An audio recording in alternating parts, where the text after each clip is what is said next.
పరలోకపు తండ్రి, ఈరోజు నీ సన్నిధిలో నిలబడిన ప్రతి యువతి యువకుడిని ఆశీర్వదించండి. ప్రభువ, ఈ లోకంలో ఉన్న ఒత్తిడులు, భయాలు, అనిశ్చితల మధ్య వాళ్ళు బలహీన పడకుండా ధైర్యం, స్థైర్యం కలిగి జీవించే భాగ్యాన్ని దయచేయండి.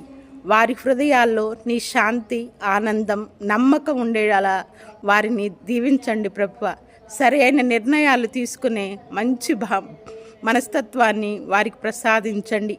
నీ చిత్త ప్రకారం జీవించే భాగ్యాన్ని వారికి అనుగ్రహించండి.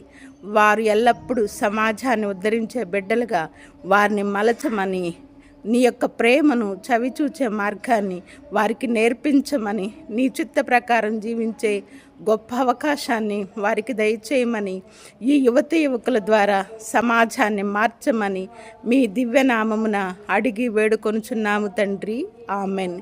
పితా, పుత్ర, పవిత్రాత్మ నామమున amen. Thank you. God bless you.